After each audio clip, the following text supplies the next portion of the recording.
اعوذ باللہ من الشیطان الرجیم بسم اللہ الرحمن الرحیم هو السمیع العلیم هو الغفور الرحیم هو التواب الرحیم اللہم صلی علی محمد وعلی آل محمد۔ دربار امام زادہ عبداللہ شاہ لشکر غازی بابا سے تمام عالم اسلام کو، عشاقان اہل بیت کو پرسائے مولا کائنات۔ 19ویں کی شب آج جب آپ سے یہ سیگمنٹ کا خطاب ہے، اور ایک دفعہ کائنات میں سن 40 ہجری میں آج سے کئی برس کئی سو سال پہلے یہ 19 رمضان کوفے میں بھی آئی تھی۔ 18 رمضان کا غروب آفتاب مولا کائنات اپنی بیٹیوں اور بیٹوں کے پاس ایک ایک دن رہتے۔ اکثر اور بیشتر آپ اپنے اصحاب سے یہ فرمایا کرتے، مجھ سے سوال کر لو۔ کبھی کسی نے علی کے علم کے مطابق کچھ پوچھا ہی نہیں۔ مجھ سے ابھی پوچھ لو، کیونکہ میں آسمان کے رستوں کو زمین کے رستوں سے بہتر جانتا ہوں۔ مجھ سے سوال کر لو، ممکن ہے پھر تمہیں موقع نہ ملے۔ جس کو سمجھ آتی تھی وہ سوال کرتا تھا، جس کو سمجھ نہیں آتی تھی وہ خاموش ہو جاتا تھا، اور جس کو زیادہ سمجھ آتی تھی وہ رو پڑتا تھا۔ مولا کائنات 18 رمضان کے لیے آپ نے اپنی بیٹی سیدہ رقیہ یعنی المعروف ام کلثوم کے گھر کا انتخاب فرمایا۔ آپ نے فرمایا کہ میں 18 رمضان کی افطاری اپنی بیٹی ام کلثوم کے گھر سے کروں گا، اور یہیں سے سحری کر کے کوفے کی مسجد نماز پڑھانے جاؤں گا۔ اور ایسا ہی ہوا۔ مولا کائنات نے اپنی بیٹی شہزادی ام کلثوم کے گھر 18 رمضان کی افطاری فرمائی۔ افطاری میں کیا تھا؟ وہی مختصر دسترخوان مولا کائنات۔ افطاری کے بعد سحری کا وقت آیا۔ جب سحری کا وقت آیا، آپ عبادت میں مشغول تھے۔ سیدہ نے آپ کے دسترخوان پر آپ کی شہزادی بیٹی نے 3 چیزیں لا کر رکھیں: نمک، جو کی روٹی، دودھ کا گلاس۔ مولا نے ایک نظر دسترخوان کو اور ایک نظر اپنی بیٹی کو دیکھا اور فرمایا، اے رقیہ، کیا تو نے کبھی اپنے نانا کے دسترخوان پر ایک سے زیادہ چیزیں دیکھیں؟ رقیہ رو پڑی اور عرض کیا، بابا مجھ سے کیا گستاخی ہوئی؟ فرمایا، جب تمہارے نانا نے اپنے دسترخوان پر کبھی 1 یا 2 سے زیادہ کبھی چیزوں کو طعام میں شریک نہیں کیا، تو تم علی کے دسترخوان پر 3 چیزیں کیسے رکھ رہی ہو؟ یہ کوفے کے غریبوں کا، یتیموں کا حق ہے۔ میں اللہ سے اس حالت میں ملنا نہیں چاہتا کہ علی نے اپنے دسترخوان سے 2 سے زیادہ چیزوں کو زندگی میں کبھی بھی تناول کیا ہو، جس طرح تمہارے نانا نے کبھی تناول نہیں کیا۔ رقیہ نے آنسو کو اپنے دوپٹے سے پوچھا، چادر سے پوچھتی رہی، اور دودھ کا گلاس اٹھا لیا۔ 19ویں روزے کی سحری علی نے جو کی روٹی اور نمک سے فرمائی۔ بیٹی کے پیشانی پر بوسہ دیا اور آپ کوفے کی مسجد کی طرف روانہ ہوئے۔ مسجد میں داخل ہوئے تو مسجد کی راہداری میں نمازی سو رہے تھے۔ انہی میں عبد الرحمن ابن ملجم بھی تھا۔ آپ نے عبد الرحمن بن ابن ملجم کو بھی دوسرے نمازیوں کی طرح اٹھایا اور ابن ملجم کی طرف مخاطب ہو کر فرمایا، اللہ کو مسجد میں فجر کے وقت سونے والے پسند نہیں ہیں۔ فجر کی اذان کے وقت سویا نہیں کرتے۔ اس موقع پر وہ بات یاد آتی ہے جو بہادر جری شیر حیدر کے لیے ہی یہ فقرہ درست اترتا ہے، اور وہ یہ کہ اپنے قاتل کو بھی جو ٹھوکر سے اٹھائے، اپنے موت کے پروانے کو بھی جو جگا کر کہے کہ تیرے کام کا وقت ہو گیا ہے، ایسی ہستی کو علی ابن ابی طالب کہتے ہیں۔ آپ منبر کی طرف روانہ ہوئے۔ آپ نے کوفے کی مسجد میں 19ویں روزے کی آج فجر کی اذان بلند فرمائی۔ اہل کوفہ نے آج سے پہلے ایسی اذان نہ سنی تھی۔ اس سے پہلے بھی مولا اذان دیتے رہے، لیکن آج کی اذان میں بہت رقت تھی۔ آج کی اذان میں ایسا درد تھا کہ یتیم بچے، بیوائیں کوفے کے گھروں سے باہر آ گئیں۔ ہر ایک کا دل پھٹا جا رہا تھا، جیسے کہ دوسری قیامت ہے جو قبل از قیامت برپا ہونے والی ہے۔ آپ ممبر کی طرف پہنچے اور مناجات میں مصروف ہو گئے۔ آپ نماز کی دوسری رکعت میں سجدے میں تھے۔ عبد الرحمن ابن ملجم کو یہی موقع زندگی میں متلاشی تھا۔ اس کو اس بات کا علم تھا کہ مولا کو صرف ایک حالت میں ہی شہید کیا جا سکتا ہے، اور وہ یہ کہ جب وہ دنیا سے غافل ہوتے ہیں، اور وہ ساعت وہ ہوتی ہے جب مولا کائنات سجدے میں ہوتے ہیں۔ یاد ہوگا کہ ایک دفعہ مولا کے تیر لگا تھا، طبیب نے کہا تھا بہت اذیت ہوگی، آپ نے فرمایا تھا کہ بہت تکلیف ہوگی۔ طبیب نے عرض کیا یا مولا بہت درد ہوگا۔ فرمایا تو پھر اس حالت میں تیر نکالنا جب مجھے خبر نہیں ہوتا کہ میں کہاں ہوں، میں ہوتا ہوں اور میرا مالک ہوتا ہے، وہ حالت نماز ہے۔ تو ابن ملجم کو یہ بات بہت اچھی طرح پتہ تھی۔ ابن ملجم نے زہر آلودہ تلوار سے وار کیا۔ وار کیا تھا؟ اتنی زوردار ضرب تھی جو امامہ شریف کو مولا کائنات کے کاٹتی ہوئی ناک کی نرم ہڈی تک اتر گئی۔ اسے نیزل اور اس ایریے کو سیپٹم کہتے ہیں۔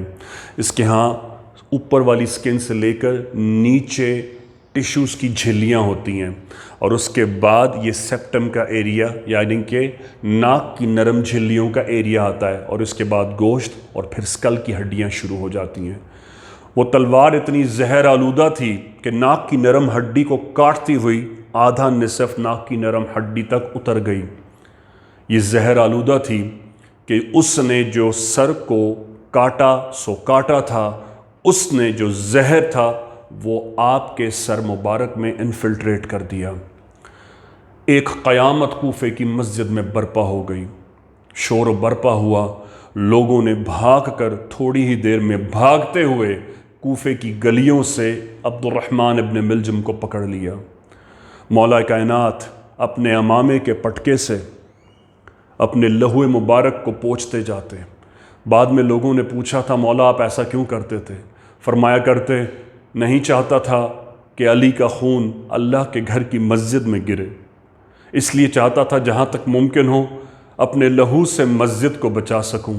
پاسداری اللہ کے گھر کی، اللہ کے گھر میں آنے والے کی زندگی کو، اس کی استراحت کو، اس کے خیال کو، اس کے تخیل کی معراج کا اندازہ کریں کہ علی کی یہ چاہت کی معراج ہے کہ اللہ تو یہ چاہتا ہے کہ اس کا علی اللہ کے گھر میں پیدا ہو، لیکن علی وقت رخصت یہ گزارش کر رہے ہیں کہ علی کا لہو بھی اللہ کے گھر میں نہ گرنے پائے۔ لیکن اللہ کو یہی منظور تھا۔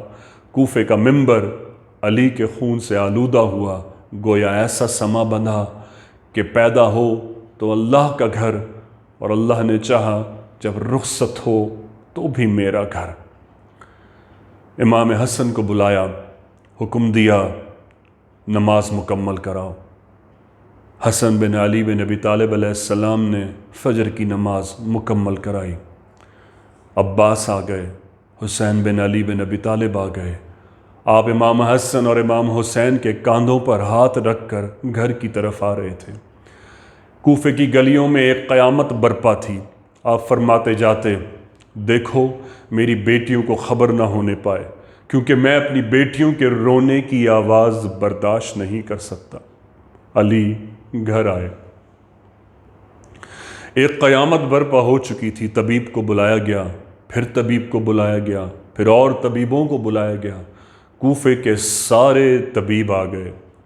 طبیب نے آ کر جو سب سے پہلی بات کہی وہ یہ، مولا گستاخی نہ ہو تو عرض کروں، صرف ضرب شمشیر نہیں ہے یہ، اس میں وہ زہر ہے جو ہم نے اپنی زندگی میں کبھی آج تک نہیں دیکھا۔ یہ بہت تیزی سے آپ کے پورے جسم میں سرایت کر رہا ہے۔ آج زہر کو حکم تھا کہ علی کے بدن کو چھوئے، اس سے پہلے کسی زہر اور تلوار کی جرت نہ ہوئی کہ علی کے نزدیک آ سکے۔ طبیب نے کہا دودھ منگایا جائے کیونکہ یہ زہر کش ہوتا ہے۔ بس اتنا سا کہنا تھا، تمام کوفے کے یتیم بچے اپنے سروں پر دودھ کے پیالے رکھ کر لے آئے اور دروازہ مولا کائنات پر آ کر یہ صدا دیتے تھے کہ ہم دوبارہ یتیم ہونا نہیں چاہتے، ہمارا باپ زخمی ہے۔ کیونکہ ہمیں علی کہا کرتے تھے کہ اگر تمہیں کوفے کی گلی میں یا دنیا میں کوئی یتیم کہے تو اس سے کہنا خبردار میرے باپ کا نام علی ابن ابی طالب ہے، یہ دست شفقت مولا کائنات ہے۔ وہی یتیم بچے اپنے سروں پر دودھ اٹھا کر لائے۔ راوی پڑھتا ہے کہ ایسا سما تھا کہ کوفے کے ایک کنارے سے لے کر دوسرے کنارے تک سر ہی سر تھے اور ننھے سروں پر دودھ کے تھال اور دودھ کے پیالے رکھے تھے کہ پتہ نہیں کس کے دودھ کا پیالہ علی کی بارگاہ میں آج وقت ضربت قبول ہو جائے۔ علی کو دودھ پیش کیا گیا، عباس کو بلایا، حسن کو بلایا، امام حسین امام حسن آئے، اپنی بیٹیوں کو بلایا، پیار کیا، اور اس طرح یہ شب کسی نہ کسی طرح آہوں میں اور آہ و بکا میں یہ آفتاب 19 کا غروب ہوا، 20 کا سورج طلوع ہوا۔ عباس کو بلایا، امام حسن کو بلایا، امام حسین کو بلایا۔ سب سے پہلے ابو الفضل عباس علمدار کو فرمایا تجھے میں حکم دیتا ہوں اور وصیت کرتا ہوں حسین بن علی بن ابی طالب کی حفاظت کرنا۔ ایک وقت آنے والا ہے حسین کو میری بیٹیوں کے ساتھ گھیر لیا جائے گا، اسے پیاسا شہید کیا جائے گا، پھر میری بیٹیوں کو ملک شام لے جایا جائے گا، بیڑیوں میں ڈال کر ان کا اگلا امتحان شروع ہوگا۔ عباس تجھے وصیت کرتا ہوں جس دن کے لیے تجھے اللہ سے مانگا تھا وہ دن آنے والا ہے، میرے حسین کی حفاظت میں کوئی کمی نہ ہو، اور وہ کمی کسی آنکھ نے تو کیا، قیامت اور بعد از قیامت بھی ضرب مثل بنا دی عباس نے کہ ایسی حفاظت کی حسین کی کہ اپنی آنکھ کو شہید کیا، اپنے بازوؤں کو شہید کیا، اپنے پورے جسم کو شہید کر کے مولا کائنات کی اس وصیت کو کربلا میں وفا کر گئے کہ دونوں ہاتھ کو اٹھا کر یہ بھی عرض نہ کر سکے کہ بابا میں نے آپ کی وصیت سے وفا کی کوشش کی، وہ بازو بھی اپنے بابا کی نظر کر دیے ام البنین کے اس شاہکار نے۔ امام حسین کی پیشانی پر بوسہ دیا، دعا فرمائی اور یہ الفاظ دہرائے، امام حسن اور امام حسین کو دیکھ کے نہ اتنے نرم پڑ جانا کہ سختی کی ضرورت پڑے اور نہ اتنے سخت ہو جانا کہ تمہیں نرمی کی ضرورت آن پہنچے۔ امام حسن کو وصیت کی، دیکھو میں تم سب کو گواہ کر کے حکم دیتا ہوں کہ میرے بعد حسن بن علی بن ابی طالب اس خاندان رسالت کا وارث ہے، جو حسن کہے اس کی بات ماننا، اس پر لبیک کہنا، اور جس سے حسن منع کر دے اس بات سے باز رہنا۔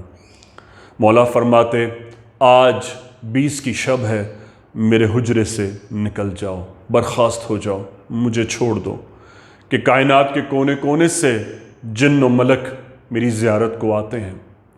20 کی شب مولا کائنات نے صرف اور صرف جناتوں کے لیے مختص فرمائی۔ تمام عالم کائنات سے جنات اور ملک آئے، مولا کائنات کی زیارت کرتے جاتے، آپ سے سوالات پوچھتے، آپ سے استفادہ کرتے۔ 21ویں کی شب طلوع ہوئی،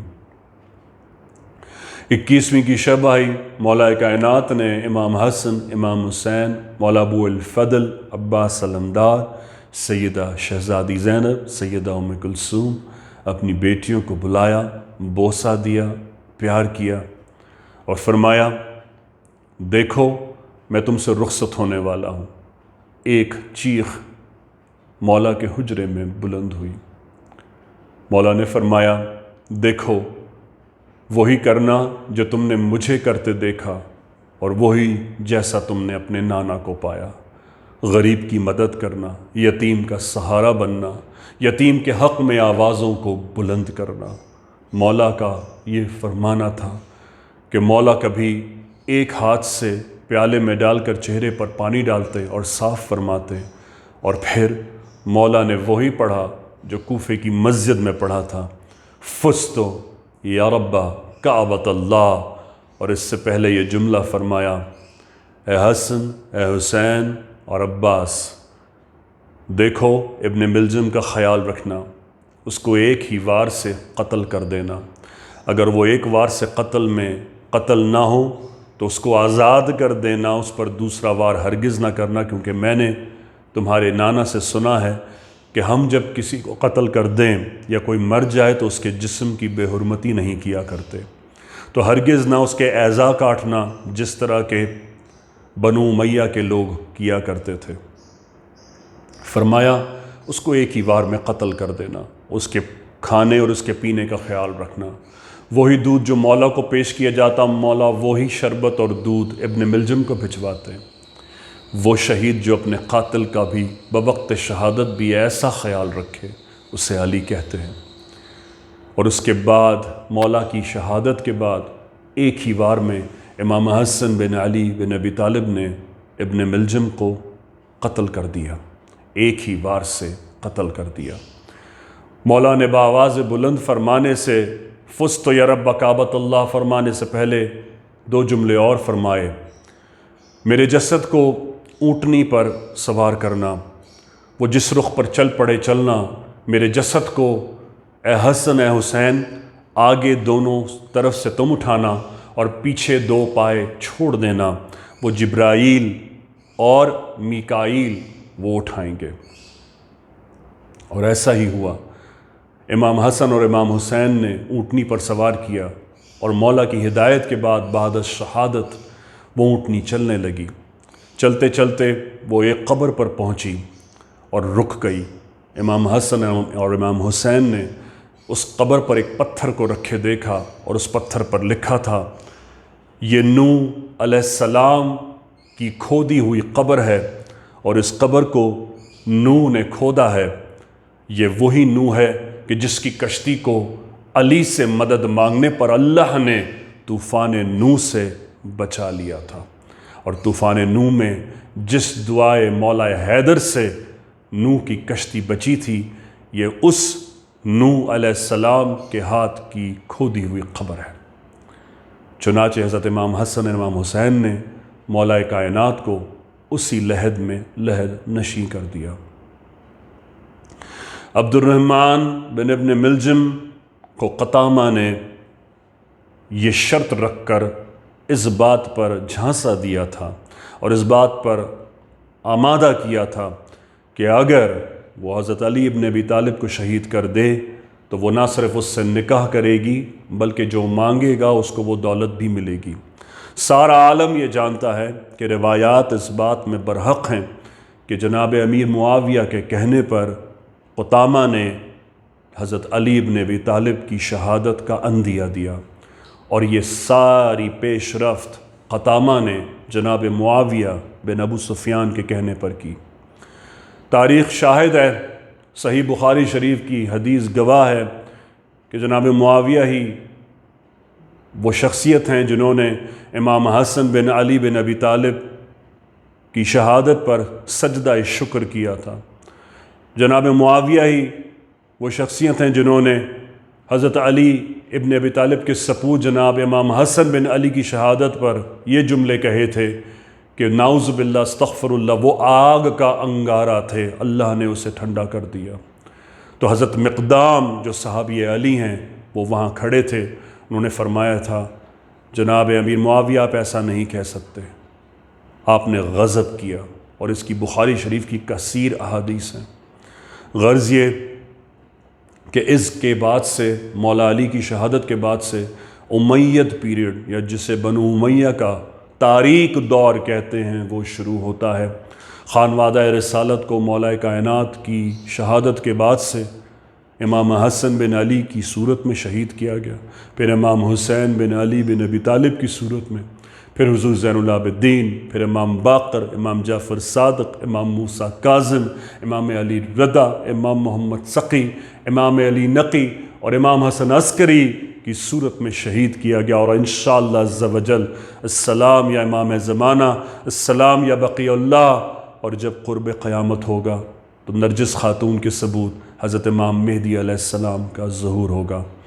دربار امام زادہ عبداللہ شاہ لشتر غازی بابا سے آج 19 کی شب پرسائے مولا کائنات کے ساتھ ایک مرد قلندر ہما اوصاف و یگانہ، ہم راز طریقت کبھی ہم ساز زمانہ، وہ تیر کمادار کے لاہوت نشانہ، کرتے ہیں وہ تقسیم طریقت کا خزانہ، شہباز قلندر جنہیں کہتا ہے زمانہ، سجدے غلام جس کے عبادت کنیز ہو، خود اپنی ذات سے جسے حق عزیز ہو، سب لوگ جس کو شہر نبوت کا در کہیں، بکھری ہیں جس کے رخ پہ خدا کی نشانیاں، وہ جس کے بچپنے پہ ہو قربان جوانیاں، فیاض اتنا مولا علی ہے کہ جب کوئی قطرہ طلب کرے تو سمندر اچھال دے، وہ دشت کو